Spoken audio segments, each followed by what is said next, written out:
behalf of the Modern Design Lab, I'd really like to welcome you to our Modern Design Lab Invitational. We're so thankful for GCCA for supporting us in the show up with the help of the show sponsor, On Point CFO and controllers, and tonight's ARTalk with Abacus sponsoring the evening. Without them, none of this would have been possible, and we're grateful. The Modern Design Lab is a group of Southern quilters who came together through a passion of quilting and art. What happened is we became a tribe and we became friends and we started supporting each other.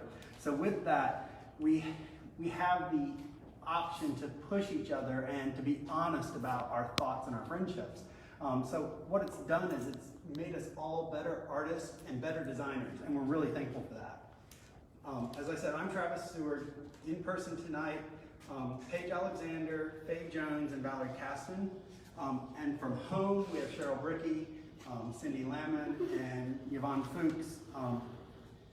In the show also featured the Invitational artists, Jack Edson from Hamburg, New York, Connie Griner from Burlington, North Carolina, Sylvia Schaefer from Athens, Georgia, and Michelle Wilkie from Cary, North Carolina. And we're so excited to be able to include them to help make this show so diverse. When we get together, we explore concepts that build on the history of modern art and utilize modern art and design principles. And so tonight's talk, we're going to take turns before we start walking through the gallery to explain to you what a quilt is and how it's made, give you an overview of the evolution of modern art and quilting. We'll tell you more about what we do as a group and our challenges to keep our creativity lubricated. Once again, we're just thankful to have you all here for this talk night. So I'm going to turn it over to Paige to talk about a quilt. Hi everybody, I'm Paige Alexander. So I'm here tonight to tell you what a quilt is. Everybody might not be a quilter, so I thought I'd start out with that. So a quilt is a textile which can be functional, intended for the bed, or maybe a table, or it can be purely an art form intended for the wall, and that's what you'll see here tonight primarily. But whatever your reason for making a quilt consists of 3 layers. So you have a top, your batting, and then the backing. So it's generally made with quilting cottons, is generally what the quilters use, but it can be other fabrics that are found, such as denim, corduroy, wool, even feed sacks. I have an example of a quilt made from feed sacks. So as far as the construction goes of your quilt top, that can be planned or it can be unplanned, and we call that improv. Now, if anybody knows me, improv is not my style. I'm going to plan it to the nth degree. So I have an example. Okay, so here is an example of a traditional block. This is the broken dishes. So traditionally a quilt can be made up of many of these blocks. You can see the construction and the seams on the back. So that's a traditional block, broken dishes. Here's my meager attempt at improv. This is a slice and insert technique where you just use your rotary cutter. I used a straight edge on this, and then you insert strips and sew it back together. So another construction method is applique. You can do applique by hand or machine. So this happens to be machine applique here. I've got hand applique with these hexagons, and I've also got piece. So this has got a little bit of everything going on in it. And I hand applique this the handle to the basket. So that's an example of multi-construction. So then you can also have a whole cloth quilt. So this is an example of, or a sample from a class I took where we were doing ruler work quilting. So you can see here, this is the quilt sandwich. So I've got my top, my batting, and then the backing. And these happen to be all the same color. So I've got examples of batting to show you. favorite batting is a cotton batting. So this is warm and natural. It actually, you can see, if you get close, you can see the cotton seed hole still in the batting. But there's others. There is, this is wool batting. This is a Hobbs batting. So depending on your intended purpose of your quilt, you might use different battings. So wool is provides a lot of warmth in the winter. It's lofty, and it really shows the definition of your quilting. So you might use more than one layer of batting in your quilt, which Valorie does a lot. So that is wool. So here's an example of polyester. That's another common batting used. There is, this is actually a silk batting that's by Hobbs. So that's another type of batting. There's also bamboo batting that you could use. You can also use maybe flannel, or perhaps an old blanket. I have a quilt that my grandmother made me that has an old blanket inside as the batting. Then you've got your backing. Your backing can be one whole piece of fabric, or it can be pieced together. So I'll show you one that's pieced together in just a moment. So you've got to secure all these layers. And you can see on this one that I did the machine quilting, but you can also tie it. And I have an example of a tie quilt. So this is actually the very first quilt that I made. I made this while I was in college, and it's a baby quilt. This is a trip around the world, and I don't know if you can see, but it is tied. So I didn't have any idea how to quilt something, so that was my first attempt, and I tied the layers together. So let's see. So the quilting, it can also be done by hand. You've seen heirloom quilting done by hand that is just exquisite. I personally don't have time for the hand quilting, but it's beautiful. The Amish do a wonderful job of hand quilting. So after you've got your sandwich made, layered, and quilted, then you've got to put some type of edge finish on it. So you can see in this example that I showed you, I put just some lace insert into this binding, but you can also use a traditional binding, which you can see here in these quilts.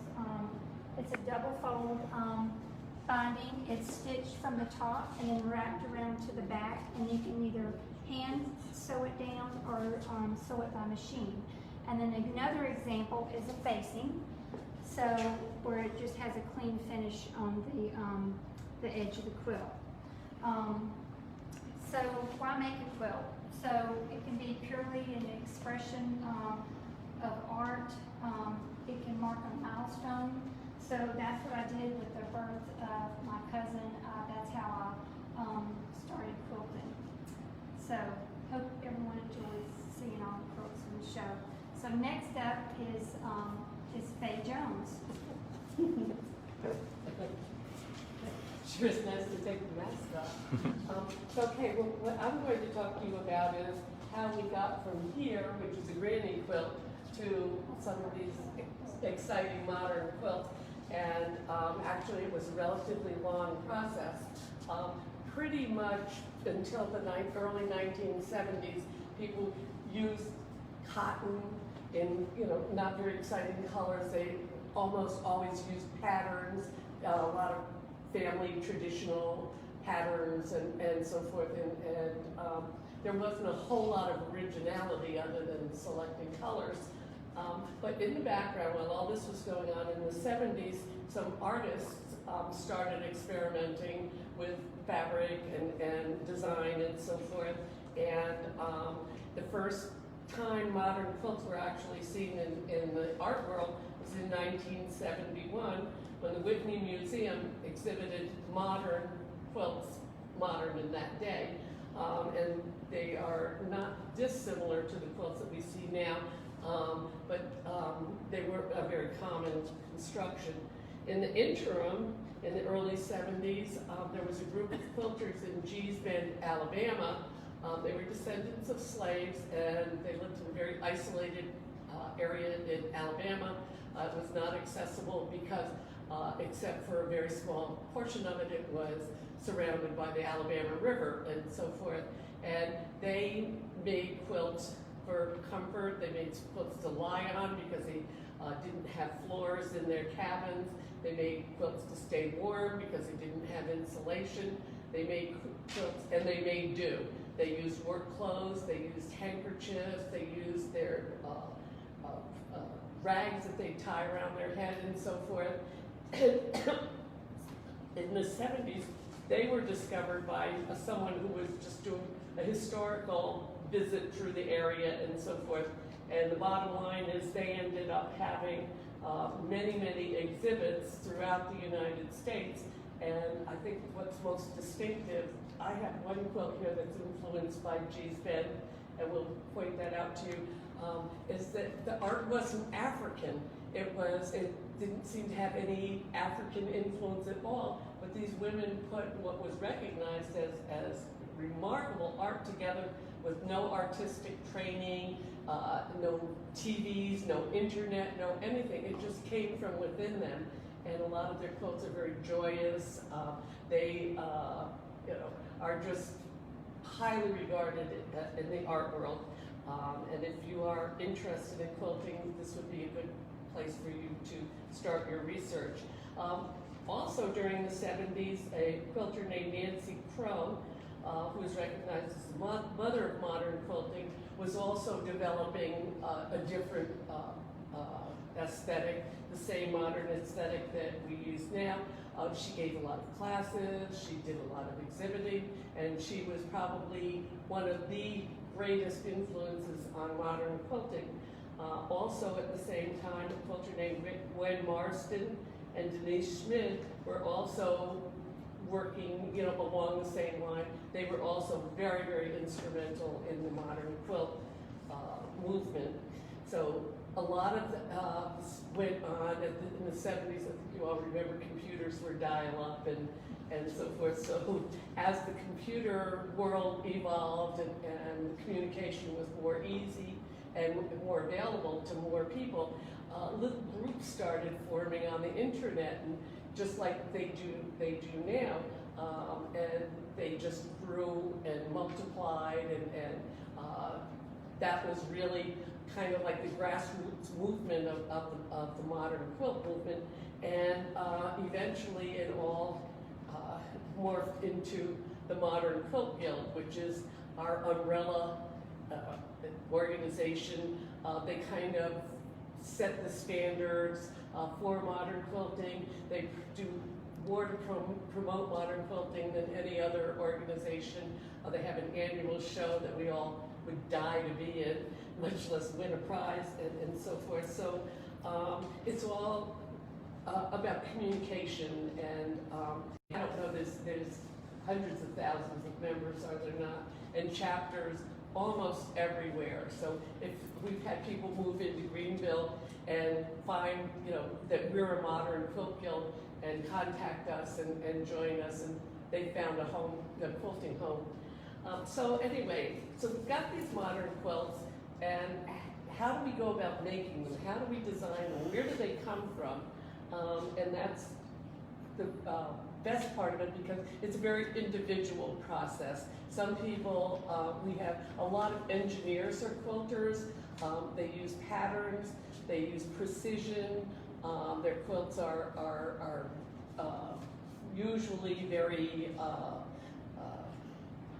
well, they're just organized, and they're, I can't find the word I'm thinking of. Very precise instruction. All right, let's quite find the word. But anyway, there are no rules. You kind of do your own thing. There's improv quilting, which Paige touched upon, and that is basically, there is no plan. It's like in any kind of improv at art.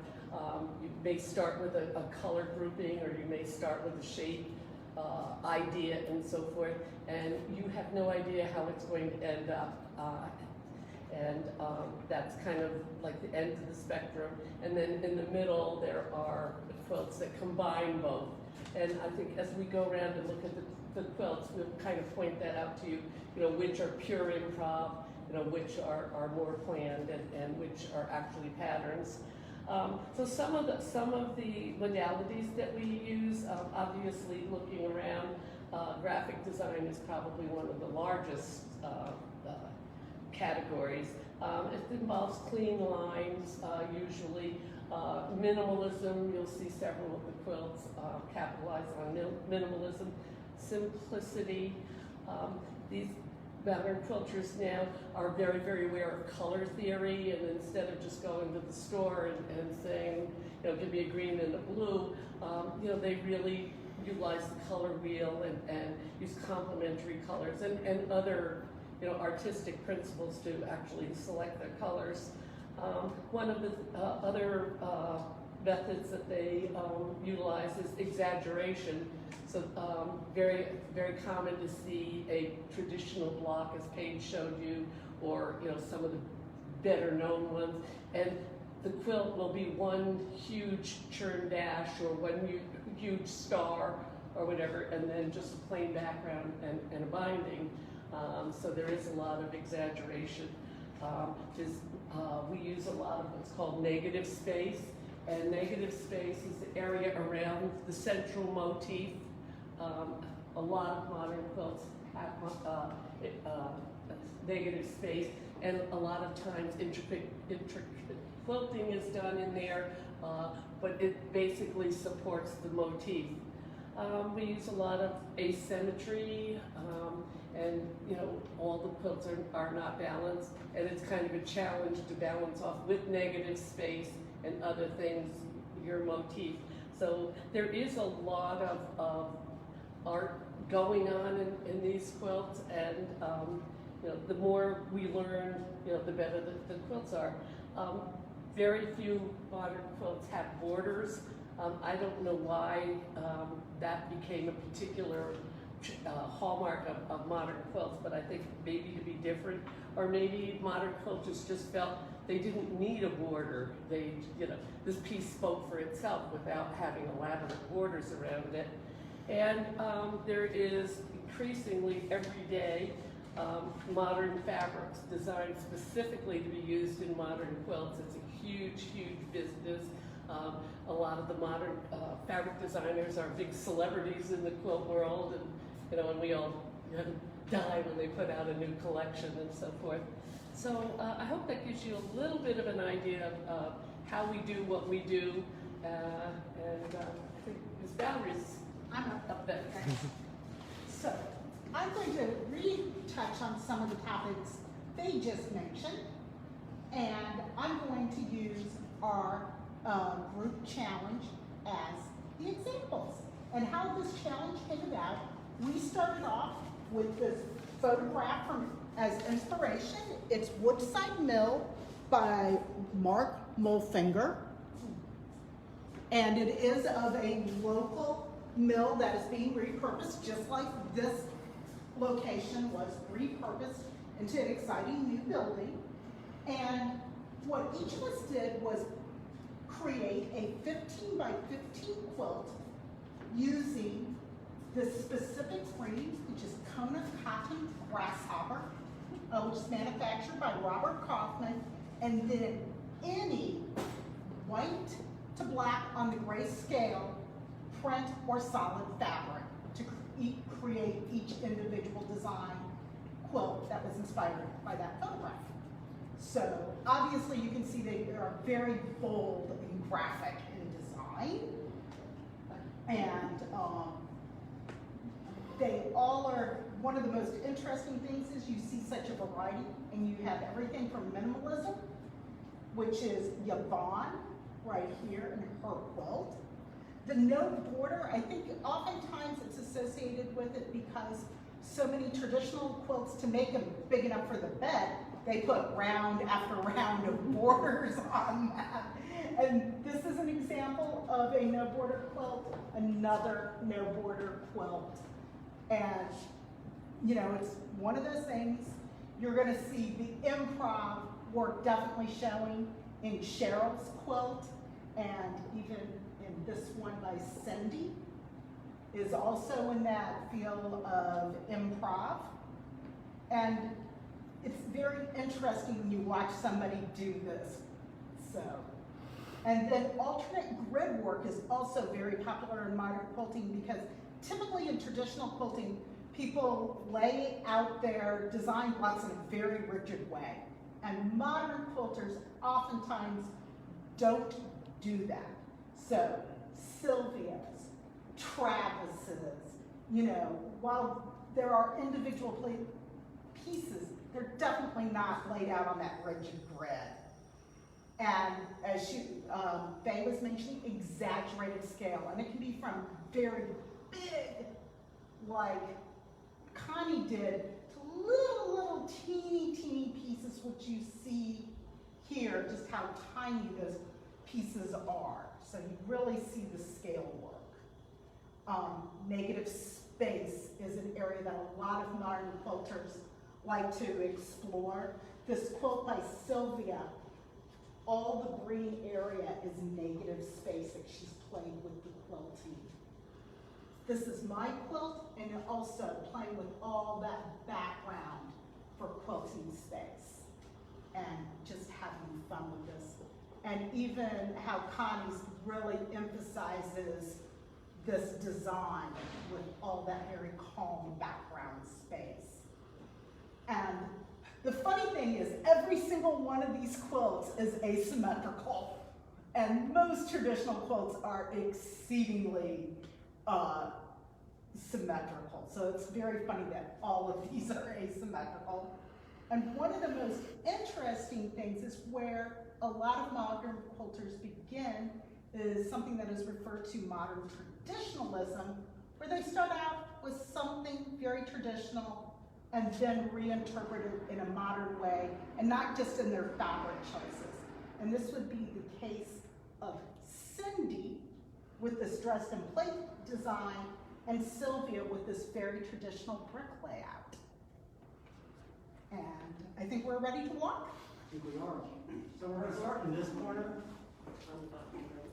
And tonight, Paige and I are going to walk you through 12 quilts in the exhibit, and there are about 33 total. But we want to point out a few things about some of these and then let you look on your own answering questions you might have.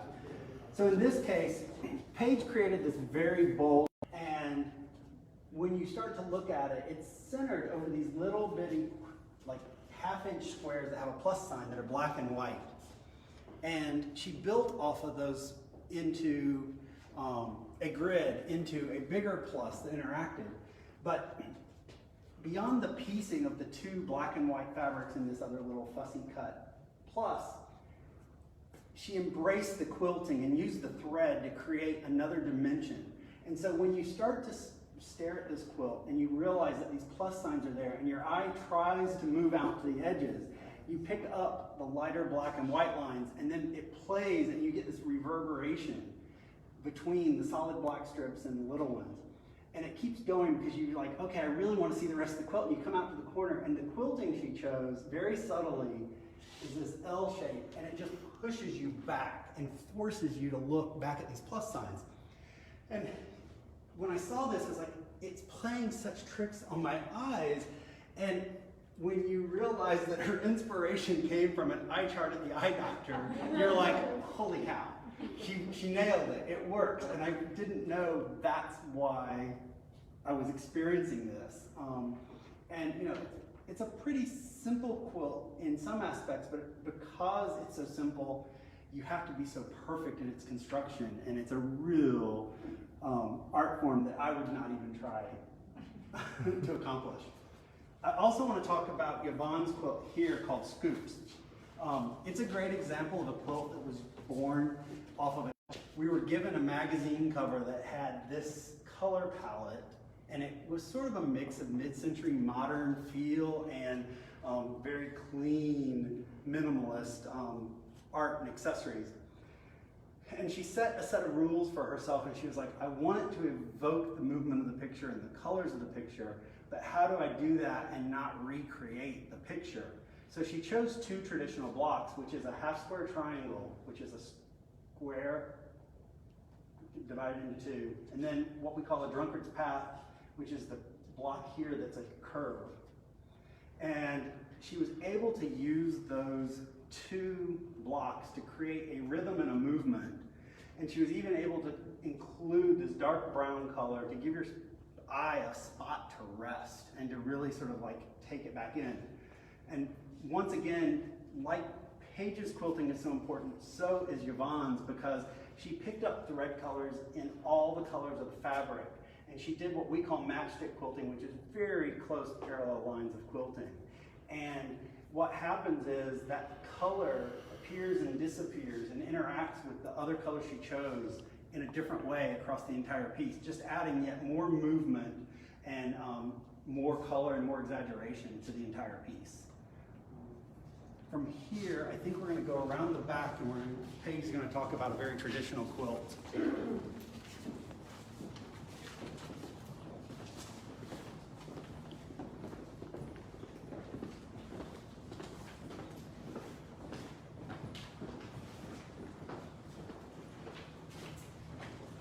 This quilt is called Pineapple. It's the traditional pineapple block, and this is by Cindy Lammon. So let me pick out the block for you. So the block is here to here to here. So this is one block here. So you generally start out with a center, you work your way out, and I'm pretty sure this is paper pieced. But she planned this quilt out where every color had its place, so she would form the rainbow when you get back. So that took some planning. And as far as the quilting goes, one day we were all gathered together, and Cindy said, how am I going to quilt this? And I was like, you've just got to do something simple, because the piecing is the showcase in this quilt. So you basically just need simple straight lines, just to hold the layers together. And so the transition between the colors is just stunning. I love this quilt. So this is one of the most traditional forms of quilting in the show, is using this pineapple block. Let's see. And I'm going to go around the corner. okay, around the corner.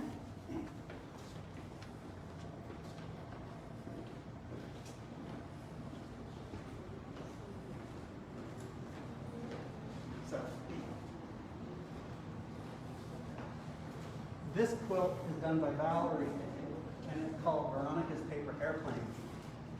And it's a great example of taking a single element, like the triangle, and playing with scale and exaggerated space.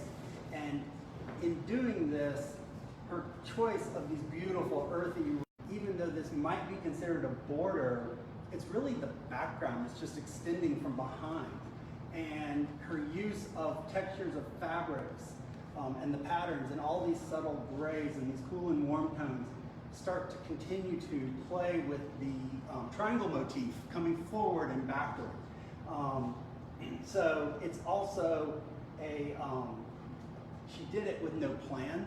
It was improvisational, and it's a traditional block called the Shoemaker's Puzzle that she was, where her creativity started from. And the name of the quilt goes back to a relationship she made at QuiltCon, and it pays homage to a person that she actually made a quilt for who made a quilt for her. So they did a swap. So once again, quilting is very personal, and where we take our inspiration, you never know where it's going to come from. But this was a full experience of her quilting expertise, people she met, and her influence, and to create something that has just amazing movement. And I often forget to talk about the quilting because it's my least favorite part. I like piecing the tops and making the colors.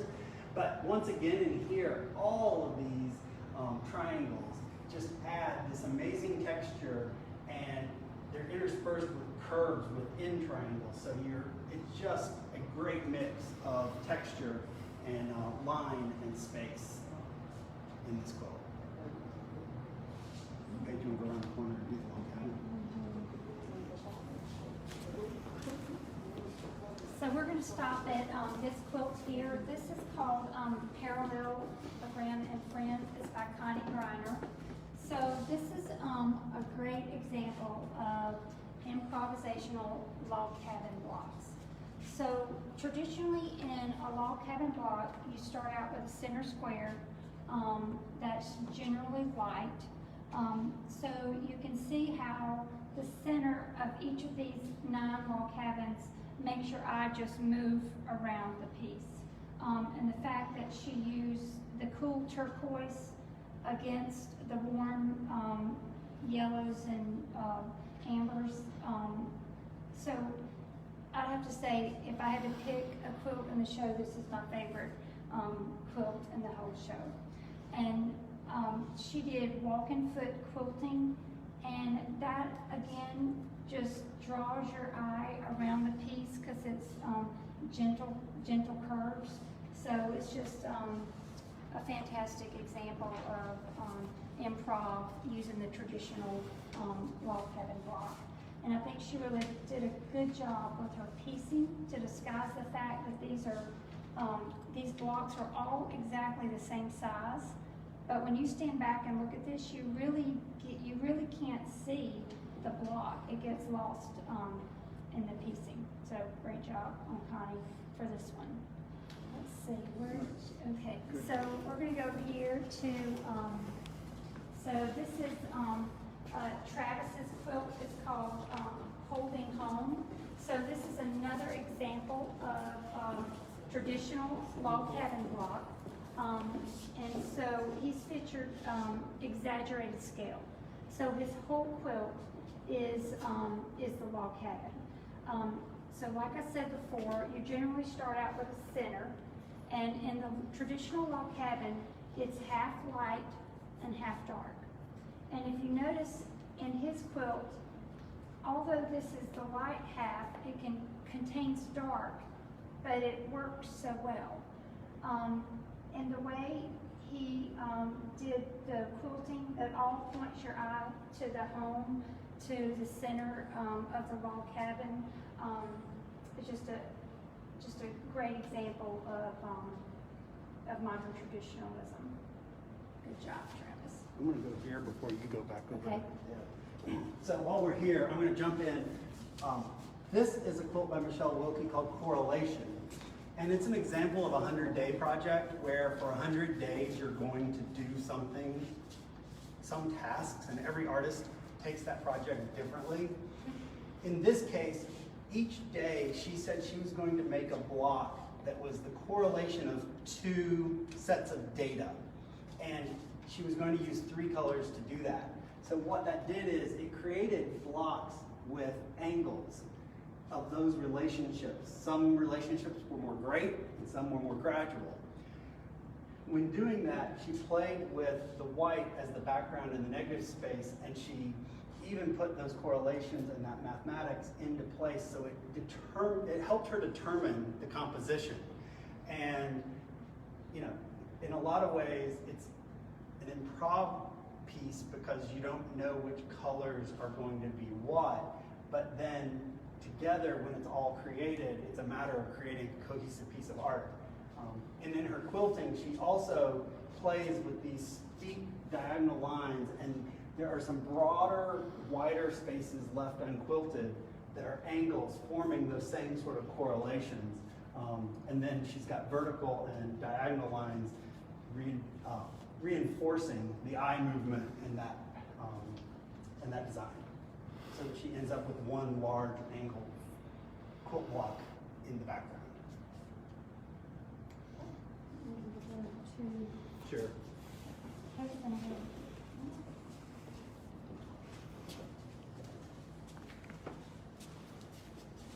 Let's go to the top quilt first, since we've been talking about log cabins. So this is another good example of modern traditionalism using the log cabin block. Cheryl made this for a challenge that's in a magazine, the Curated Quilts. So each quarter they issue a challenge with a specific color palette and a theme. So, so this was the color palette, but how she used the background within the log cabin is such a great use of negative space. And then her quilting with the uneven is almost on the 60-degree diamond creates a nice modern piece, and then she framed it well with some more of that peach color that she had to use. So I just really love how she used the background to create the negative space. So that one is called Curated Cabin. So we're going to also talk about another quilt of Cheryl's. So I don't know why I'm so drawn to improv quilts, because I don't like to do them, but this is one of my favorite quilts that Cheryl has made. This was actually made for a challenge for the Modern Quilt Guild, where we had to use pastel cotton couture fabrics. So this is, she made strip sets that were just random strip sets. You can see like maybe a section of a strip set here.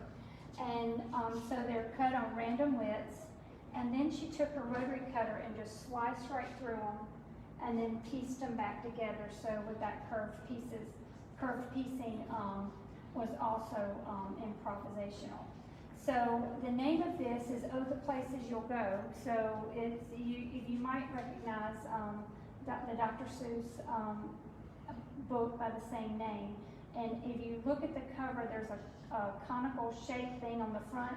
And so she's kind of created that again with this concentric circles that she's quilted. So this is just one of my favorite quilts that she's made.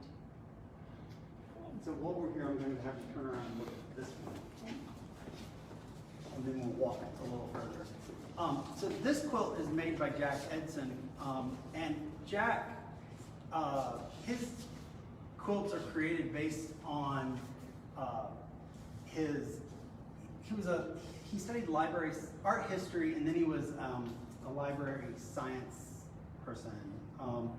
And so he comes from this background where when he started to learn to sew at a very young age, like second grade, nobody told him how to do it or what to do, and so he just was free to create. And what he's done is he's turned his art into something that's a portrait style quilt, but it's done using traditional quilt blocks and a traditional sort of applique process on top. So if you look, each of these blocks are what we consider a 9 patch.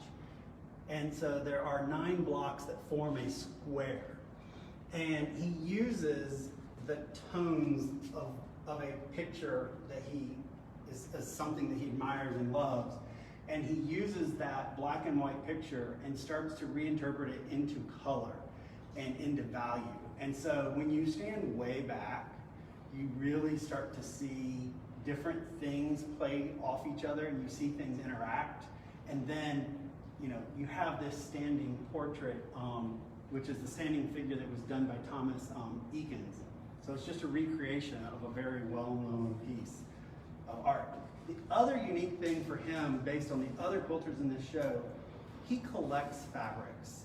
So he has fabrics that were his mother's blouses. He has fabrics that are given to him by friends. He has fabrics that come from thrift stores. He often says in his writings that he loves to buy thrifted clothes, and when he's done with them, he just gives them another life, cuts them up, and puts them into their quilts. So in today's show, his 2 pieces have the most texture probably of most of these, and it's also the most, really the only person who's not using purchased quilters cotton in these shows. Faye does have a piece that she made the fabrics, but otherwise it's unique in our show today. So from here, I guess we're gonna go there. Yeah, so we're gonna go back sort of outside the quarter here and talk about these 2 front pieces.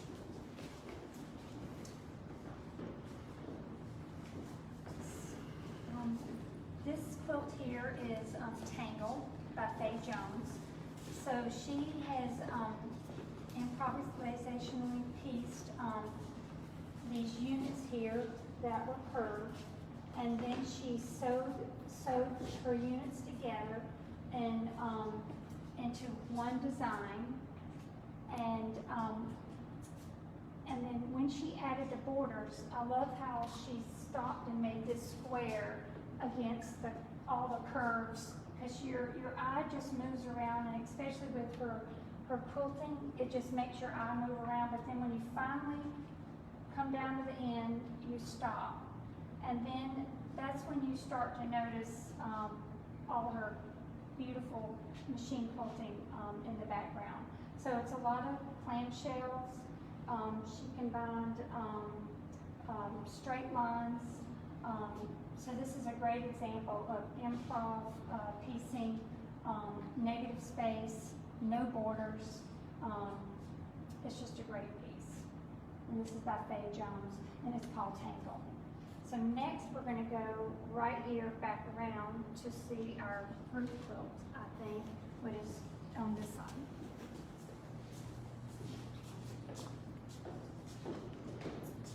So, one day we decided we were going to make a quilt together.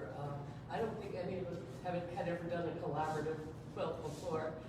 So this is actually our first group challenge that we've created as a group. We had some parameters. The fabrics were chosen by 2 people in the group, when they were chosen, they were very careful to make sure that there was a lot of contrast, because another thing that quilters and other artists are very, very aware of is tone. So if you don't have different lightness and darkness, you would not be able to see any design the way it is. We each were given a pile of fabric and said, go home and make as many blocks as you want, whatever size you want. The only the stipulations were that your block had to contain at least 1/2 square triangle, and there would be no wonky.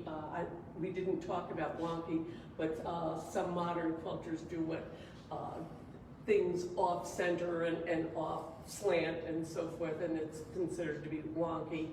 But we wanted this, our goal was to enter this into QuiltCon, and we felt that our best chance was to have something, that was all went together. And so symmetry, everybody does the same way. Wonky, everybody does it a different way. We had to use, we're asked to use the log cabin format. And now you all know about log cabins, and you also know there are many, many variations of it. It's not just one block and just piecing around it. There's different ways to do it. And design wall is something that just about all modern, probably all quilters in general, but more especially modern quilters use. It's usually something on the wall that the fabric sticks to, so you can move around your pieces of fabric without sewing them together and so forth. It gives you a whole lot of freedom, and it's a whole lot more efficient than sewing and ripping. So the first thing we said is, well, do we have a concept for this? And every one of us said no. So we decided the concept would be that we would go for a diagonal orientation to the quilt, diagonal placement of any kind of color is also another art principle that we use. It evokes the feeling of motion and movement and so forth, and it helps carry your eye through the work. So we each took a handful of blocks, and I think we started here, did we not? And because we felt this was our strongest and easiest way to establish our diagonal. And then we built from that. I do have to say, there were 6 of us there. No one in any way tried to promote their blog and try to, you know, this is all about me. Everybody was very, very conscious of the fact that we were doing this as a group. It was a real experience in unselfishness and in collaborative work. I felt really good when we were doing it, and I think we all did. So anyway, I think now, a year or two later, I can't even remember which pieces are mine, and I'll bet very few of us can say, oh, I did this. But we entered it in QuiltCon. Oh, the quilting was quite an adventure. Travis, I think you started the quilting, and it's really tricky. The first thing you know, if you're looking to get this into QuiltCon, the first thing you have to do is be nervous about it. And you were. So he established, you know, the lines and so forth, and he and Cindy and Paige, I think were really, well, Paige and Cindy in particular, were really the ones that kept us symmetrical and online and you know, avoiding any kind of wonkiness. So I think, Lise, where are you? Me? Yeah, come on up here. So this kind of work is not only good for quilting, it's also worked very well for dresses. I didn't even realize I'm So I guess we're done, right? Well, I want to talk about Sylvia's quilt before we all get out of here. So and then we can answer questions.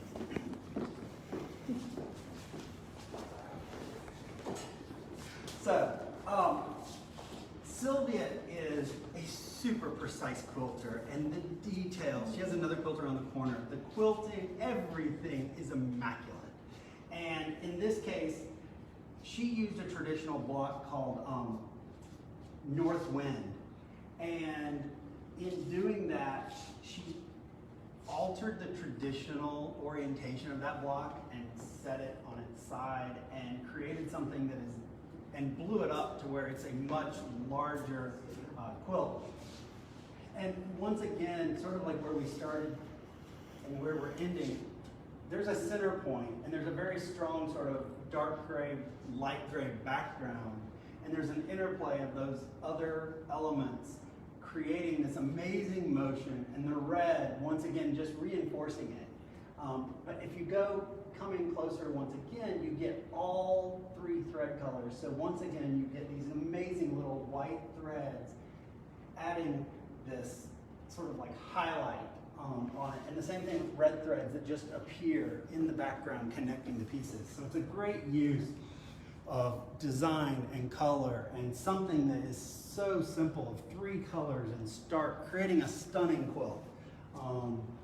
So I want to just make sure that we were able to discuss that and point that out tonight too. We're happy to answer any questions about what we've talked about or any other quilts in the show. You're welcome to wander around and look at anything else. But once again, we want to thank GCCA, Abacus, and On Point for all this stuff.